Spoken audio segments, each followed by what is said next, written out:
Pagbasa mula sa aklat ni Job.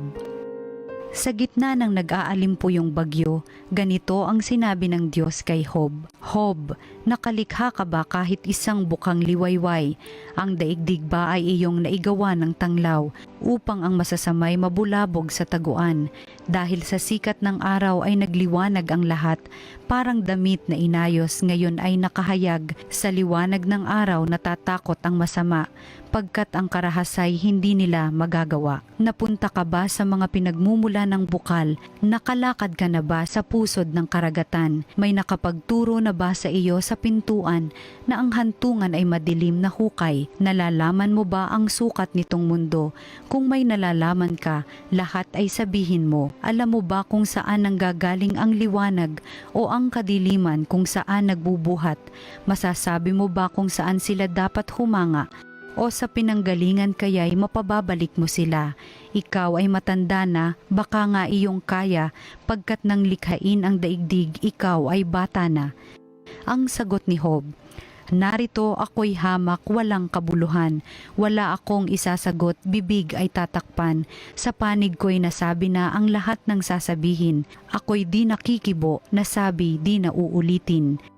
Ang salita ng Diyos.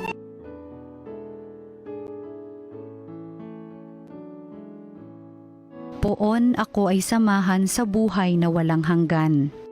Ako'y iyong siniyasat, batid mo ang aking buhay. Ang lahat kong lihim poon ay tiyak mong nalalaman. Ang lahat ng gawain ko sa iyo ay hindi lingid.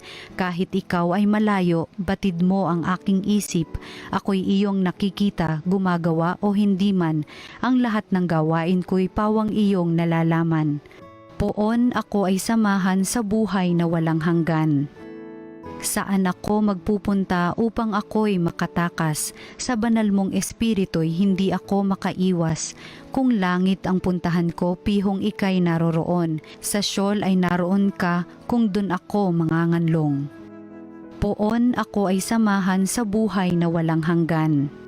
Kung ako ay makalipad, umiwas na pasilangan, o kaya ang tirahan ko'y ang duluhan ng kanluran, pihong ikaw ay naroon upang ako'y pangunahan, matatagpo kita roon upang ako ay tulungan.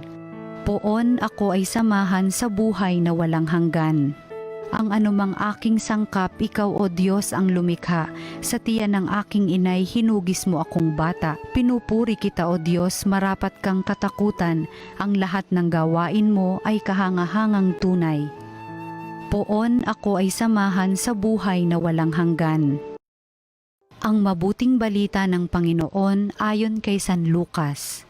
Noong panahong iyon, sinabi ni Jesus, "Kawawa ka Corazin, kawawa ka Betsaida, sapagkat kung sa Tiro at Sidon ginawa ang mga kababalaghang ginawa rito sa inyo, di sinsanay malaon na silang nagdaramit ng sako at nauupo sa abo upang ipakilalang sila'y nagsisisi.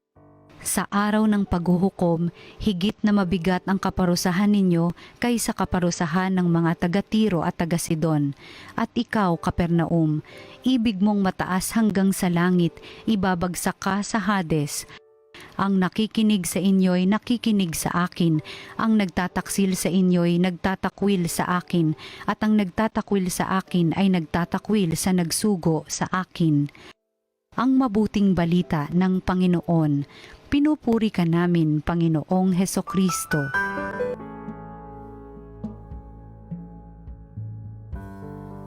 Mga minamahal, maaamin ba natin sa ating mga sarili na ang kalakaran sa kasalukuyan ay magpagalingan, magpataasan, makipagtunggali at makipaglaban sa isa't isa?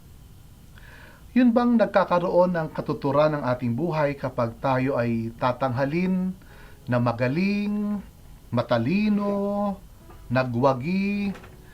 Yun bang tayo ay tatanggap ng paghanga at pagkilala o kapangyarihan at karangalan na marami mga tao din ang maghahangad at mangangarap na mapasa kanila? Sa diwa po ng ating mga pagbasa sa araw na ito, tayo po inaanyayahan na suriin ang ating mga pagpapahalaga sa buhay lalo pa ang ating paghahangad na maging dakila, magaling at makapangyarihan. Sabihin na nating mga pangarap at ambisyon natin sa buhay. Sapagkat balikan natin ang ating mga karanasan at pag-isipan natin ng malaliman. Ito bang mga pagsisikap na maging higit kaysa sa iba ay maglalapit sa atin, sa Diyos at sa isa't isa? Ito bang ating mga pangarap at ambisyon upang tingalain at hangaan ng iba ay magpapalalim ng ating pakikipag-ugnayan sa ating kapwa at syempre sa ating may kapal? O baka naman ang mga ito ang siya pang maging daan upang ang ating mga relasyon na dapat ay iniingatan at pinapalalim ay mauwi sa pagkasira at pagkawala.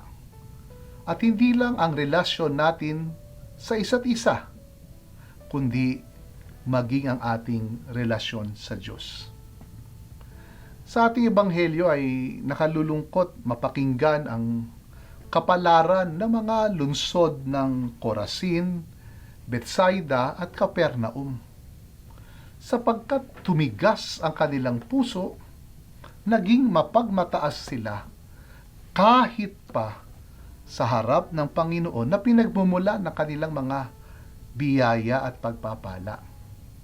Sa kanilang pagmamataas, sa kanilang pagmamatigas, sa pagkalunod nila, sa kanilang mga masasabing tagumpay, kahit ang Panginoon ay nawalan na ng halaga at saysay sa kanilang buhay.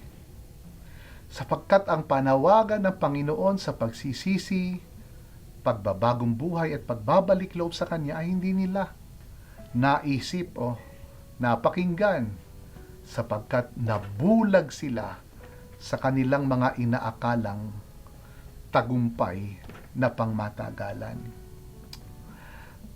Samantala, ang ating unang pagbasa mula sa aklat ni Job ay nagbibigay sa atin ng pag-asa at ng napakagandang halimbawa.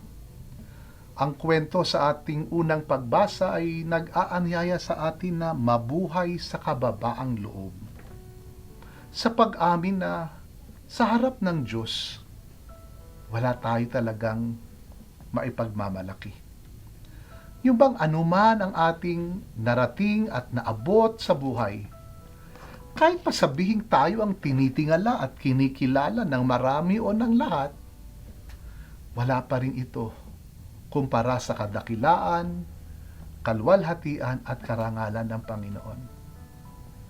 Ang tanong ni Job ay, sino ba siya? At ito din ang tanong natin, sino ba tayo sa harap ng Panginoon na siyang tunay na makapangyarihan, na siyang gumagawa ng mga kamangha-mangha at kagila-gidalas na bagay? Totoo, walang-wala tayo. Tayo ang marupok na palayok, tayo ang mahina na lupa, makasalanan, maraming pagkukulang, pero hindi ito dahilan upang tayo masiraan ng loob. Sa kababaang loob na nagtutulak sa atin na umamin, walang-wala tayo sa Panginoon. Ito din ang pagbubukalan ng pag-asa na kahit tayo walang-wala, tayo naman ay minamahal ng ating Panginoong Diyos, iniingatan at pinagpapala. Sapagkat sa pag-amin sa ating kawalan at sa pag-amin sa ating karukaan, tayo bukas na bukas sa pagkilos ng Diyos sa ating buhay. Hindi tayo magmamalaki at hindi tayo magmamatigas sa Kanya. At ganoon din po ang maidudulot nito sa ating relasyon sa isa't isa. Sa halip na tayo ay malunod sa ating mga tagumpay, yung bang lagi nating inaamin, kapareho lang tayo ng ating kapwa, marupok at makasalanan, kaya't hindi tayo mag-aangat ng ating sarili at maglalayo ng ating sarili sa kanila. Ito ang magiging daan upang ang kapwa ay kilalanin hindi bilang katunggali o kalaban, kundi bilang kaibigan, kasama, kamanlalakbay, kaya't palalalimin ang mga ugnayan. Sa araw na ito ay pinagdiriwang natin ng kapistahan ni San Francisco ng Assisi na nagbigay ng halimbawa sa buhay kabanalan.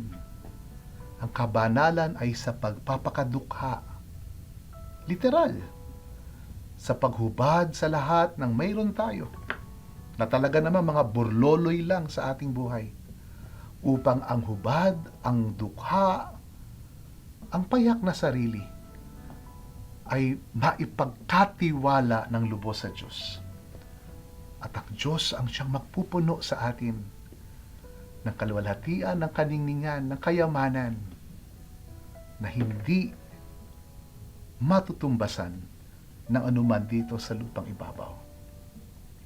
At ilang araw lang ang nakalipas, pinagdiwang din natin ng kapistahan ni Santa Teresita ng Niño Jesus na nagtuturo din na ang kabanalan at kaligtasan ay nasa ating pagmamahal, hindi sa mga bongga, mga malalaki at kabanghamanghang pamamaraan, kundi sa ating pagmamahal sa mga maliliit at simpleng pamamaraan. Oo, ang ating mundo ay nagtutulak sa atin maging magaling, makipagkumpetensya, ikaw ay hangaan, ikaw ay dakilain. Pero huwag tayong matakot. At huwag tayong malungkot kung tayo'y payak, nakatuntong sa lupa, hindi kaya makipagsabayan sa kanila. Sapagkat sa ganitong kasimplihan at kababaan ng puso, mas maraming puwang sa atin na kung saan ang Diyos ay darating, mananahan at kikilos. Nakakatakot pa nga ang maging matagumpay na baka maghatid sa atin ng katigasan ng puso upang isara ang sarili sa kapwa at sa Diyos. Oo, magsikap na maging mabuti at matagumpay, pero sana'y laging nakatuntong sa lupa ang mga paa, mababang loob at payak, sa Diyos laging umaasa, at sa kapwa ay nakakakita ng kaibigan at kasama. At sumain niyo po ang pagpapala ng ating makapangyarihang Diyos, Ama at Anak at Espiritu Santo. Amen.